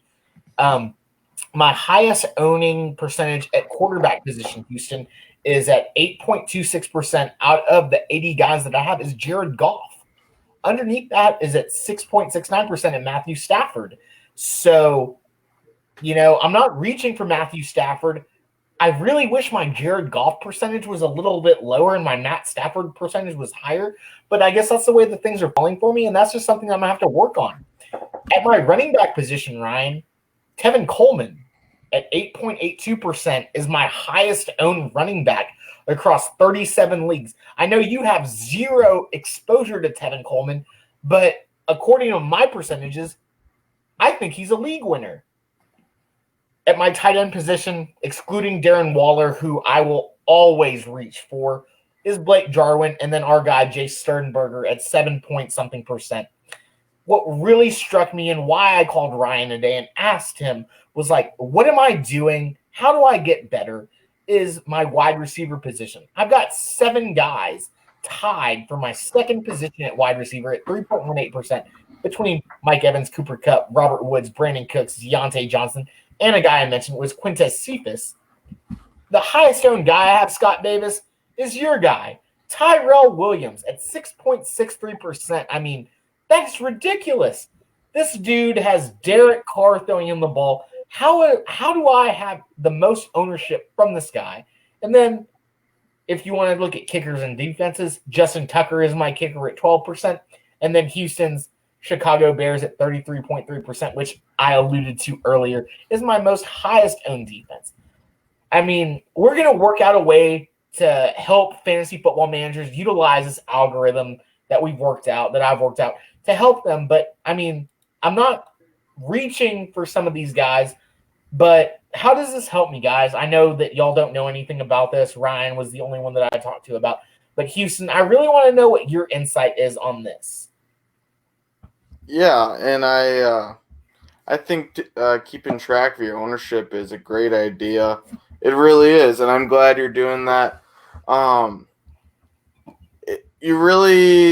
My ownership, I take ownership with my best ball leagues, and I think my highest ownership is like 27% Jared Goff and like 25% Robert Woods. Those are I like to pair those two up in most leagues that I play in, especially when you're in the best ball format. But yeah, you you got to diversify. A big thing I heard is diversify early and then get your guys in the back half of the draft. Obviously, you don't want to go all in on, like, say you have the 5th pick and 5 drafts, so obviously you don't want to go all in on Dalvin Cook in all 5 of those drafts if he doesn't play. So diversify early, and later in the drafts, you're getting guys. My big guys are Justin Jefferson, Michael Pittman, Ronald Jones, those kind of guys. I don't care. I'm going to get a lot of them. I'm not going to have to invest a premium price for them, so if they do bust, at least and then if they do well, I have a lot of those guys, but I'll say it one last time. Diversify early and go get your guys late. That's fair. I think that's what I was kind of doing too, because I have a lot of the higher name guys at the 1, 2, 3 percentages. And these guys are a little bit higher because they're later round guys, obviously. I guess my whole thing is, why am I putting so much stock in Tyra Williams? Why am I putting so much stock in Tevin Coleman? We've heard good things about these guys, Ryan. I know you've had about 45 minutes to stew on this, and you're about to lay it on me. Tell me.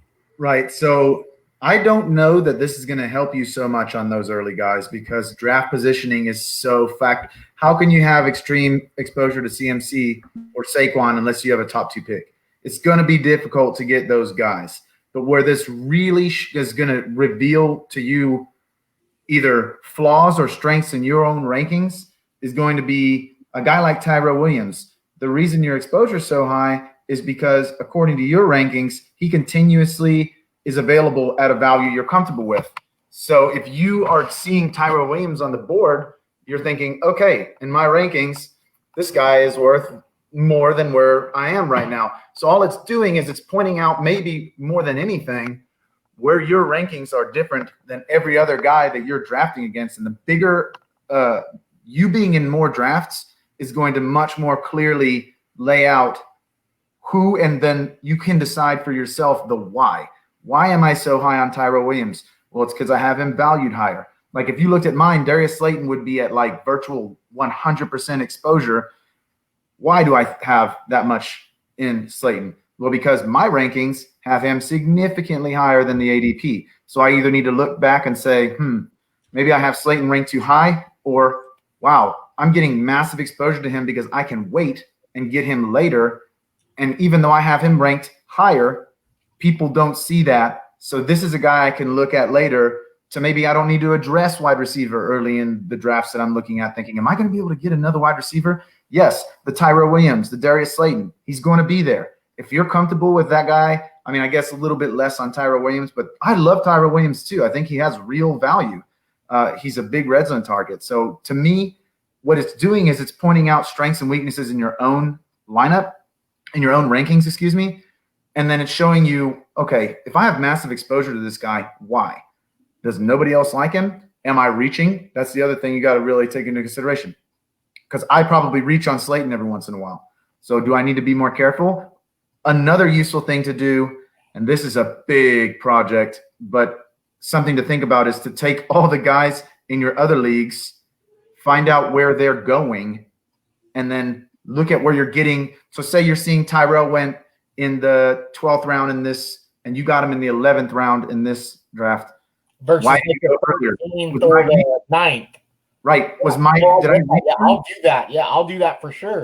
That way, for the times you don't have exposure to him, you can compare when you drafted him to when other people drafted him, and then you can more definitively say, okay, maybe it was a reach here. It wasn't a reach here. He's going below his average. And it's not, see, ADP can be misleading, but the drafts you're in, with the scope of the amount of leagues that you have, you'll be able to get an accurate look based on the guys you're playing against, where they value him compared to where you value him. And then you can either say, this guy is going to be a guy I want to get more exposure to because the value is making sense to me, or I might be pulling the trigger a little bit early on this guy and need to back off of him in the following drafts. Man, if you could really do this with your mock drafts, you're going to go into a draft with more ammo than anybody that you're going against, because nobody's got this kind of depth of the numbers that you're able to amass being in that amount of leagues. I mean, I'm not in that many leagues. to be in that many. The fantasy community is crazy right now. Like everyone is so supportive. It's ridiculous. I mean, I'm in 3 live drafts right now where I'm looking at my phone waiting to make my pick. I got the 4th pick, I've got the 3rd pick, and then I've got the 15th pick in some of these drafts, in 3 of these drafts that are going on right now. And I'm hoping to get Zeke, I'm hoping to get Dalvin, and then I'm hoping to get Julio. Houston, I want to know, because you being our numbers guy, you being our dynasty guy, like Ryan was saying, like I've got this thing in my brain that this could be one of our things. How do you think this helps us? How do you think this hurts us? What can we do to utilize this? Because you're going to be in the $101 best ball leagues, and best ball being one of the most popular formats right now, where you essentially set it and forget it, put your money in, whatever, it goes in. How does that factor into this? Because I want to be one of the first guys to do this, and I'm sure all of us want to be a part of it as well. Yeah, and I think tracking your ownership is very important. Like I said before, being able to find out where the ADP values are and so on. So, yeah, I think it's a great idea. I don't know how much more you want to go into it there, but, yeah. I mean, it really does. It gives you your own ADP where you don't have to look for anybody else's. It doesn't matter what, for instance, one website's ADP is. If you're not playing that website, you're playing the guys you're playing. And if you can get the numbers for you versus these people you're playing, that's going to give you a little bit more detailed look at ADP is just too broad. This is going to be more specific to you, especially with your own draft tendencies, to be able to let you know, like, what kind of a reach am I doing too much? It's going to point out weaknesses in your own strategy and strengths in your own strategy. Ryan, do you know what overall pick Nick Chubb was on Yahoo last year? On the Yahoo website? I do not. I can look it up. He was the 6th overall guy, according to their ADP. I mean, you didn't find that on NFL, ESPN, Sleeper, any other app. So, like you said, with the website, every different website is going to have their own different ADP. That was a big outlier because you saw Nick Chubb probably go closer to 20 in most other formats, but on Yahoo, he's the 6th guy off the board in most leagues. So, yeah, like we said, being able to find your own ADP, your own draft values, yeah, it's important. I think a big thing is finding draft values. You win. You don't win your league at the draft, but if you get the right values, you're gonna be set up pretty well. You gotta be active too, man. You gotta hit those waiver wires. You gotta know. I mean, I won a league just by watching, or I was at home one day and I saw Odell Beckham walking into the Giants locker room. And I was like, Odell Beckham's here. I'm just gonna pick him up. He didn't play that week, but the next 2 weeks, old boy went off and did Odell Beckham stuff. Guys, it's been a fun night. We've talked about a lot of different things. We had a great guest tonight. She talked about my Houston Texans. She talked about Ryan's Aaron Rodgers. Guys, let everyone know where they can follow you at for your upcoming works. And then also, what are your upcoming works? Houston, kick us off, man. You switched over to the @Belly Up. What can everyone be expecting from our Dynasty writer? Yeah, of course, give me a follow on Twitter, Belly Up Houston. Always able to talk, always willing to give you the stats and who I like, who I don't like. As a site-wide, I've been kind of conducting this. We're going to give you much like a draft guide, but we're going to give it to you for free. You know, we decided that we didn't want to go on with the full draft guide. We just wanted to give you this stuff for free. So we're going to give you sleeper quarterbacks, sleeper running backs, and every other position. So be on the lookout. Tomorrow, Saturday, we're going to have our first sleeper quarterback article come out, which I think there's 7 or 8 of us that wrote about our sleeper quarterback in that article. So be on the lookout for that. Yeah. Zach Mack, baby, where can everyone follow you at? Your podcast, what are you doing? At it's Zach Mack on Twitter. I don't really go on Facebook other than to watch this show, to be honest with you. And then at Puck Pass, which I mentioned earlier. I'll probably be crying about the Red Wings for the rest of the night, but like I said, I'll be throwing up some fantasy football stuff as we approach July. We're getting closer and closer to that season. Fingers crossed that it actually happens. I'll be honest with you, my hopes are not high, but my fingers are crossed. So that's what's most important, in my opinion. So other than that, I gotta send you an NM hat. I'm gonna get you a good one. Yeah. Apparently, you like these flat bill hats. It's not my style, but I'll get you one. I got a couple that aren't flat bill, but yeah, you're right. Most of them are. Tom, baby, what can we expect from you? Where can everyone follow you at? I know you already said that earlier, but your rankings are about to come out soon, and everyone who wants to be contrarian and win some money, follow Tom. Yeah, I mean, hey, like we said, rankings coming out here shortly. There's top 50s. Like I said, getting ready for that Madden Degenerates Part 2.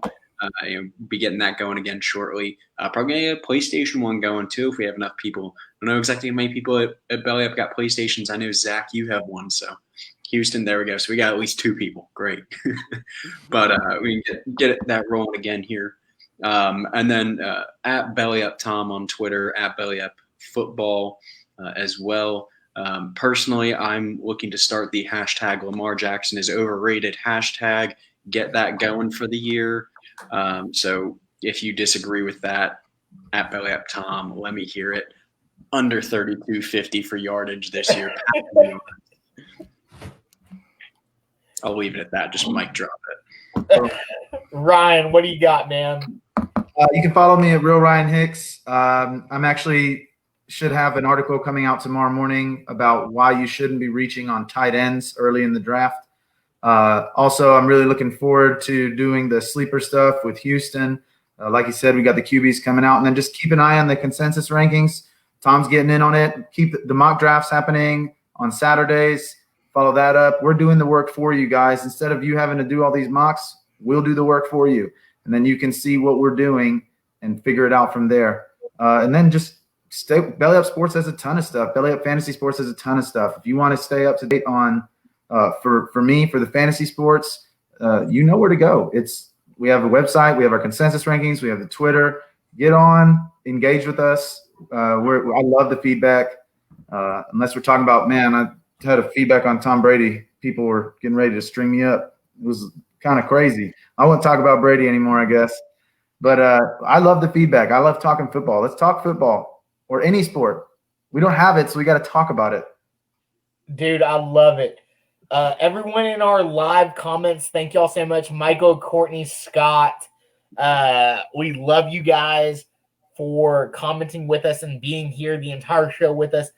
I got lost in everything, so I'm just going to go off and read some credits. Yes, you're right, Michael. UFC tomorrow night. Tom will probably be watching that. I love you too, Courtney, Michael. I'm going to read off some stuff that I forgot to at the beginning of the show, because if you weren't going to do this, but you should have propped me that I was going to forget about all this. Prop Me is a new innovative gaming platform and really first of its kind. Prop Me makes betting from person to person more easier than ever. Designed for new and experienced gamblers alike, using straightforward prop bets that can literally be created on anything. Like if I was wearing a pink shirt, if Tom was wearing a hoodie, you could create a prop on that. Who's going to win the next beer pong game? If I was going to shoot the island and make the island shot, if Ryan was going to make the bounce shot, you could create a prop on that, guys. Create a prop on anything. It takes hanging out with your friends to the next level. And join today by downloading the Prop Me app. I've got it downloaded. I've used it a couple times. It's pretty fun. Houston and I were talking about it. As this goes on, this is our 10th show, double digits. We're going to keep it going and hopefully get to triple digits in the future. We will have prop bets throughout the year saying, hey, Jay Sternberger will outscore. We'll let that be known later, but we can create a prop on that. So go to propmellc.com and do that. Also, with all that being said, all of what we're doing between our big secret league that we're going to go through, this stuff that we're doing is our dynasty league that all of us are in except for Ryan because he didn't join us soon enough. We will have trophies provided by one of our great sponsors, Trophy Smack. Commemorate your league winner in the best possible way, guys. There is no better company in the business right now than Trophy Smack. They create trophies of all sizes, belts, rings, in a variety of colors with free engraving. So if I want to say 2020 champion Ryan Hicks Suckett, I can put that on my trophy or my ring and have that sent to me, to anybody. Use Trophy Smack. Use the promo code BELLYUP. Go to trophysmack.com and win it today. You know, we're going to use that all day, every day. One more thing that I wanted to go before. Well, I'll just talk about me real quick. Sorry, it's my section. Follow me at Aggie Kappa Sig, guys. I'm doing some stuff behind the scenes with Houston and Ryan, like we mentioned earlier. I don't know how I'm going to help you guys with this, but it's helping me thinking about who I'm going to draft and where I'm going to draft them at. It's going to be my own thing with my guys at Belly Up, just like in golf. You want to know where you're hitting your 7-iron, where you're hitting your driver, where you're hitting your wedge. You want to know how you're grouping these guys. Same thing in fantasy football. I want to know why I'm drafting Tevin Coleman. I want to know why I'm drafting Tyra Williams. Do I think these guys are great values for where I'm drafting them, or am I reaching? Our guys will help me out, and we will help you out. Stats win ships, and we want to help you win ships. Right now, we've had 10 episodes, and we are so thankful that everyone is watching. We've had some great guests with us, and I want to thank all of our guests real quick. Lindell Whirling, Michelle from Ball Blastum, Ernest Silva from the Sports Gene, tonight, Gabby Godot, and then also ESPN's Mike Clay. All these folks will be coming back as the season continues in August and in October. But we want to kick off July 3rd, next week. We're going to have a huge name come on with us who's going to talk some fantasy football with us, who's not going to talk, well, he will answer the questions I normally ask, but he will give us our own input as well. Will Brinson from CBS Sports Fantasy Football. This guy knows his stuff. If y'all haven't followed him, follow him on Twitter. He's got a huge following. He's a good-looking guy, too, man. Way good-looking. So, he's got a huge following. Why not? Thank you for watching us. Follow me at Aggie Kappa Sig. Follow us at Belly Up Sports, at Belly Up Football, at Belly Up Fantasy. This is hashtag Belly Up Fantasy Live. Thank y'all for watching us. Good night.